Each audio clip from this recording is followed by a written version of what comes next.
Let's say you believe in karma. You know someone who's done so many wrong things, yet somehow they're still thriving. Nothing bad ever happens to them. So you wonder, maybe they get punished in their next lifetime? Or perhaps hell will settle the score after death? But you see, this whole question rests on a strange assumption that the universe is a sort of moral courtroom with invisible judges keeping score, and that somewhere, somehow, the cosmic punishment will be delivered on schedule, that every harmful action must eventually return to the one who threw it. But this is not how life operates. A person may act with malice and appear untouched, just as another may do good and meet hardship. This confuses us, and so we cling to myths of future punishment, as if the universe simply needs more time to do the bookkeeping. What we call karma is something far more intimate, far more interwoven with the fabric of our own awareness. It does not announce itself, it does not strike like lightning. Very often it doesn't look anything like what we expect at all. To understand it, we must look past the fairy tales of punishment and into the deeper rhythm of how life actually moves. Don't focus on the noise, focus on the structure beneath it.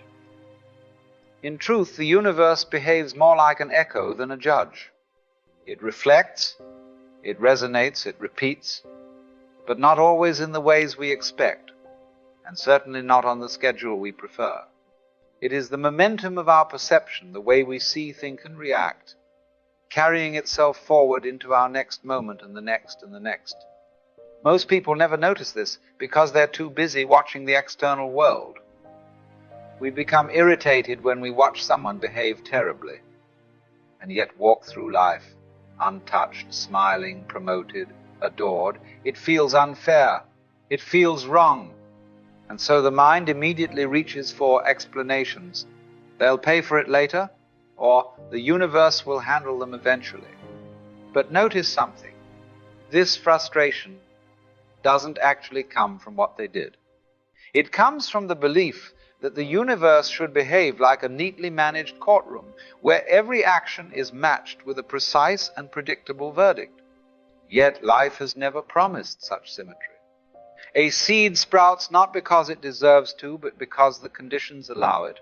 A storm does not strike one house and spare another through moral arithmetic. Nature moves in patterns.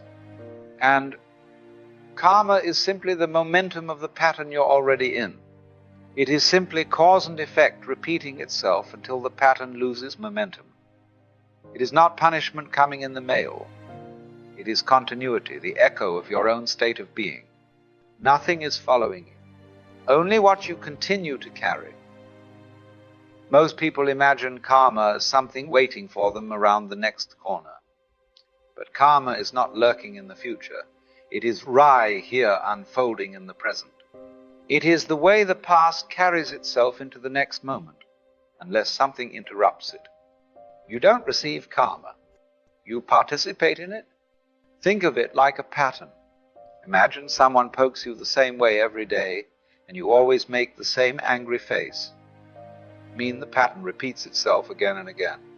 But if one day you respond with something completely different, maybe a smile or a funny face, suddenly the whole moment changes. It becomes new, surprising, unpredictable. And just like that, you've started a brand new pattern.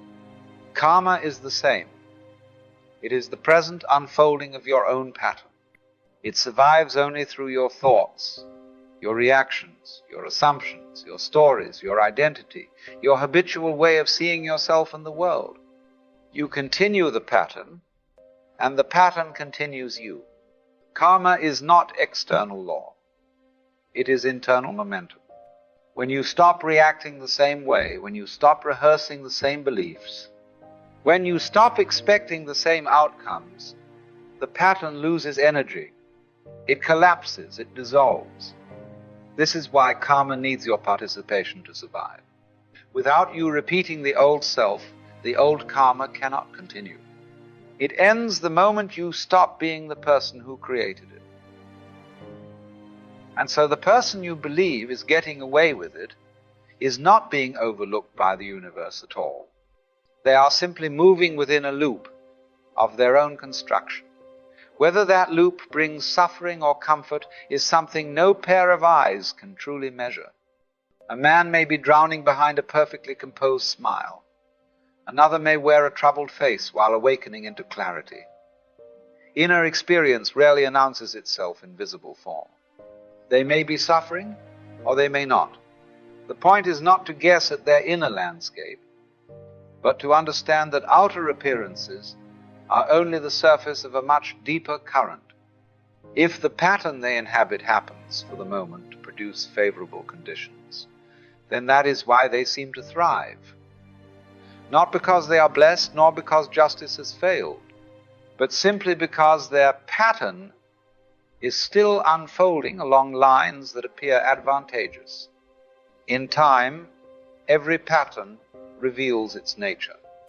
And once you see that, something rather interesting comes to light. Karma isn't some grand celestial mechanism grinding away above your head.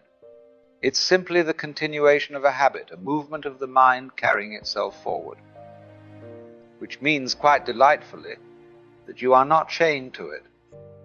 You can interrupt it, you can redirect it, you can let it dissolve like a wave folding back into the sea. Karma survives only when you keep playing the same part in the same old drama. So the real question is not how to erase your karma, but how do you step out of the pattern that has been running for years? And the answer begins with something very plain, almost embarrassingly simple: awareness. To notice your own loop, to see the emotion before it sweeps you away, is already the beginning of freedom. Because watching something is fundamentally different from being absorbed in it. A habit thrives on automaticity. The instant you see it, you detached from it. Most people never get this far, because they believe their reactions are who they are. But when you observe the pattern, you discover it is only a habit wearing the mask of identity. From that observation comes a second capacity, one most people never develop. It's the ability to not react, to pause for a moment, to allow a small gap in the usual sequence. It means letting the old impulse appear without giving it your loyalty. In that simple pause, the old karma begins to lose its fuel. You stop feeding the mechanism that has been repeating itself for years. You step out of the automatic and into awareness. Then comes the turning point. Replacement. Nature does not tolerate emptiness. If you merely stop a pattern, the mind will eagerly fill the space with the familiar. So you introduce a new pattern consciously, a new assumption about yourself, a new response, a new identity that reflects the direction you wish to grow. This is not self-deception. It is redirecting the flow of the river instead of letting it carve the same old path. Some people never escape their karma because they cling to the same assumptions, the same reactions, and the same stories about themselves. And yet, when confronted with their suffering, they often look for causes outside themselves. They say, I must have done something wrong in a past life. That is why I suffer now. Perhaps in the next life, things will be better. It is a comforting thought because it offers meaning to pain and the hope of eventual relief. To imagine that the universe keeps a ledger of deeds feels almost reassuring. The cruel events, the injustice, the misfortune. Surely they are being balanced somewhere, sometime. And so people wait, quietly or anxiously, for the scales to tip, imagining that their suffering is temporary and outside their control. But the truth is far simpler and far more intimate. Suffering is not punishment from some hidden judge. It is the natural echo of the patterns one continues to live. The same assumptions, the same reactions, the same stories one keeps telling oneself, pointing to a past life, to some cosmic accounting, is simply a way of avoiding the difficult work of seeing the loop in the present. Until one notices it, pauses and chooses differently, the pattern repeats itself again and again, like a song played on endless repeat. Turn your gaze inward into the mirror of your own mind. Notice how the same stories rise and fall, how the same reactions surge unbidden, how the same assumptions shape the world you believe you inhabit. You may see someone struggling, someone joyful, someone punished or rewarded, but in truth it is all a reflection of the patterns within yourself. The world is not a teacher handing out lessons, it is a mirror, showing the rhythm you inhabit. When you catch yourself repeating an old loop, when you feel the familiar surge of anger, fear, or despair, pause. See it clearly. See that this too is only a pattern, a ripple of your own making. And in that pause, the mirror no longer judges you. It simply shows you what has been hidden, that your suffering, your joy, your peace are never truly elsewhere. They have always arisen from the same source.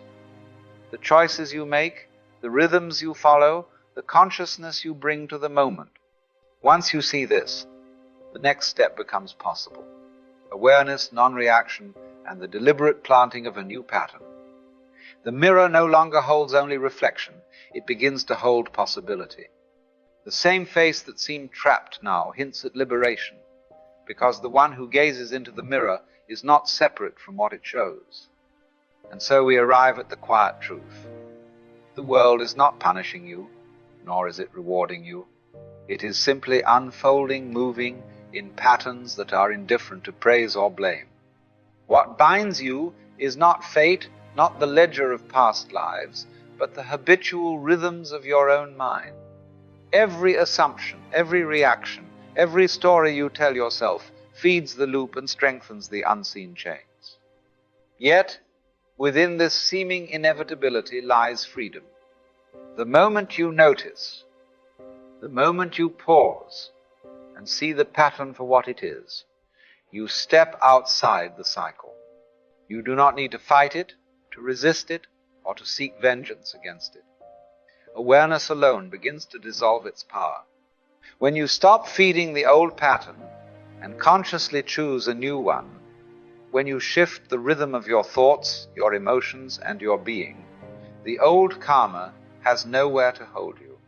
This is the miracle hidden in ordinary life, that the smallest change within can ripple outward endlessly. One thought, one pause, one deliberate act can redirect the river that seemed so unstoppable. The storms may still come, the waves may still rise, but you are no longer swept away by them. You move differently. You see differently. You are no longer dancing to the old rhythm that once controlled you. And in this, there is a quiet joy, a deep release. For the first time, the world is no longer a judgment. It is a reflection of the life you choose in this moment. The old stories fall silent. The old patterns fade. And you discover something astonishing. That liberation was never somewhere else, never in some past life, never in some future. It was always here, in your own awareness, waiting for you to step into it.